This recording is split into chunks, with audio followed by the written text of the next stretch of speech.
जो एक्सक्यूजेस है ना, वो एक्सक्यूज़ को अपने ख़त्म करिए। एक छोटी सी बात मैं आप लोग को, एक छोटा सा स्टोरी आप लोगों से शेयर करता हूँ कि एक्सक्यूज़ होते हैं ना, वो इंसान को अपने बर्बाद करने के लिए होते हैं। एक्सक्यूजेस आपको, आप कहते हो ना कि सर मेरे हालात ऐसे हैं, मेरे हालात वैसे हैं।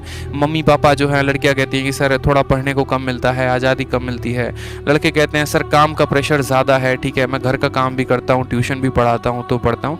तो मेरे भाई, आपके सामने खुद एक ऐसा बंदा खड़ा है ना, यूँ समझ लो, जिसने खुद अपना गुजारा दिल्ली में ट्यूशन पढ़ा पढ़ा कर किया है। ठीक है, 2014 में हम दिल्ली आए थे। 2014 से 2017 के एंड तक, यानी 2018 तक जो है हमारा पूरा ग्रेजुएशन कंप्लीट हुआ। 17 का एंड लग गया ख़त्म होते होते। और इन 3 साल 4 साल में है ना, कभी यहाँ कभी वहाँ कभी वहाँ, अलग अलग घरों पे जाके ट्यूशन पढ़ा के तब अपना जो पॉकेट मनी जिससे आया उससे हमने अपना ग्रेजुएशन कंप्लीट किया। ठीक, उसके बाद तैयारी शुरू की। 18 के बाद 2 साल लगे तैयारी में, तब जाकर पेपर हुआ। और उसके बाद फिर टीचिंग में 2 साल से है, जहाँ पर ऑफलाइन में पहले पढ़ाते थे। एक और बात अगर बात करें यहाँ पर, तो आप लोग जैसे कहते हो सर घर में काम बहुत ज़्यादा है, तो मेरे भाई घर में काम होता है, हर किसी के होता है। ठीक है, पैसे की दिक्कत है सर, पैसे की किसको दिक्कत नहीं है? एक बात बताओ, आपको थी तो मुझे भी तो है।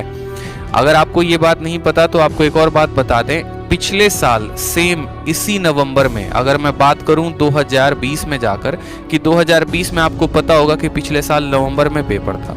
ठीक है, और नवंबर में कितने तारीख को पेपर था मेंस का? अगर हम बात करें सीजीएल का, तो 15 तारीख, 16 तारीख और 18 तारीख को था। हमारा पेपर 16 नवंबर को था।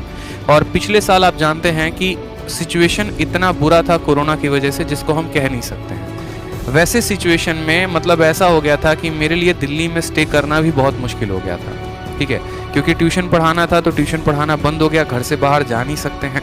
ठीक है, घर से एक लिमिटेड पैसा आ रहा है, तो उसी पैसे के साथ जो है अपना खर्चा चल रहा है, कभी मकान दिए, ये दिए। एक वक्त ऐसा आया कि किराया देने का भी पैसा नहीं बचा हुआ था।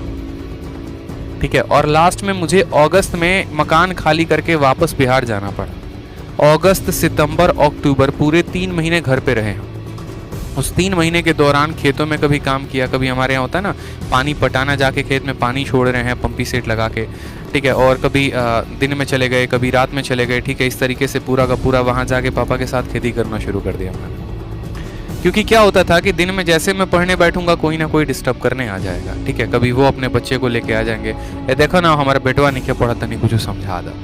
अब यार इन चीज़ों में देखते देखते है ना समय काफ़ी ज़्यादा जाया हो जाता था। तो जब रात होता था ना, उस समय मुझे 7 बजे के बाद मौका मिलता था अपने पढ़ाई को करने का। ठीक है, जैसे तैसे करके भी नेटवर्क कहीं नहीं पकड़ता, तो मोबाइल को है ना सबसे ऊपर, खूंटी बोलते हैं हमारे यहाँ, खूंटी। ठीक है, जाके खूंटी में टांग देंगे कहीं पे कि थोड़ा सा नेटवर्क आए, और नेटवर्क आए तो जो हमारा एक सेकंड हैंड लैपटॉप था उसमें हम मॉक टेस्ट दिया करते थे।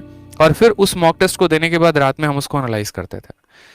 फिर उसके बाद दोस्तों से रात को 11 बजे 12 बजे तक उस मॉक टेस्ट का डिस्कशन होगा। भाई सवाल किससे पूछे, बिहार में है, छोटे से गांव में है, मेरे डाउट आ रहे हैं तो कौन बताएगा, या किसी के डाउट है तो मैं कैसे सॉल्व करूं। और डेली फिक्स था कि 7 से लेकर रात के 1 बजे तक मैं ज़्यादा नहीं पढ़ रहा था। मुझे घर पे सिर्फ 5 या 6 घंटे ही मिल रहे थे पढ़ने को। बाकी पूरा दिन खेत में काम करते करते इतना एग्जॉस्ट हो जाऊंगा कि शाम तक कमर टूट जाती थी, पढ़ने का हिम्मत बिल्कुल नहीं होता था। और फिर उस टाइम पे पढ़ते पढ़ते पढ़ते पढ़ते मॉक टेस्ट अपना दिया। 1 नवंबर को जो है हम दिल्ली में आए, 16 नवंबर को हमारा पेपर था। और इन 15 दिनों में लगातार एक लाइब्रेरी ज्वाइन की, और 14-14, 16-16, 18-18 घंटे तक पूरा जो है 3-3, 4-4 मॉक डेली के बेसिस पे देने के बाद तब जाकर एक बढ़िया स्कोर हमने अर्जित किया था 16 नवंबर के पेपर में। ठीक है, उसके बाद भी पेपर देने के आने के बाद तुरंत अपने सभी किताबें हटाई टेबल से जो मेंस की थी, और डिस्क्रिप्टिव की सभी किताबें आ गई। फिर 1 हफ्ते तक लगातार एस्से राइटिंग लिखा। जितने भी मुखर्जी नगर में अच्छे अच्छे टीचर्स हैं जो यूपीएससी के कॉपी चेक करते हैं, उनको अपनी कॉपी डेली के 2-2, 3-3 व्हाट्सअप और जो है मेल करते थे, ताकि एक बार वो मेरी गलतियों को बता सके कि हाँ मेरे में गलतियाँ कहाँ हो रही हैं डिस्क्रिप्टिव लिखने में। और इस कारण से डिस्क्रिप्टिव में भी काफ़ी अच्छा स्कोर रहा। तो ये पर्सनली मैंने फील किया है। लाइट भी नहीं होता था मेरे यहाँ पे। ठीक है, लैपटॉप मुझे पूरा दिन चार्ज रखना पड़ता था। लालटेन कभी कभी जलाकर जो है रात में, कभी रात में 12 बजे लाइट कट गया, 1 बजे लाइट कट गया, 10 बजे लाइट कट गया, पढ़ना है कैसे करेंगे। तो अंधेरे में ऐसे टिकटिका के एकदम है ना मॉक टेस्ट देते थे, समझ रहे हो। ला के लालटेन मम्मी जला के रख देगी, और उसमें जो है हम अपना रफ कॉपी भरेंगे। A4 शीट भी गांव में कहीं पर नहीं मिलता था रफ करने के लिए, कॉपी वॉपी कहीं से अरेंज करके अपन पढ़ते थे। और लॉकडाउन का माहौल था, सब चीज़ें बंद हैं। तो ये चीज़ें हो जाती हैं, एक्सक्यूज़ होता है कोई भी चीज़। मुझे जहाँ तक लगता है कि सर मेरे पास समय नहीं है या मेरे पास ये नहीं है, बेशक मैं मानता हूँ कि आपके पास समय नहीं हो सकता। आप 10 घंटे की ड्यूटी करते होंगे, 8 घंटे की भी करते होंगे।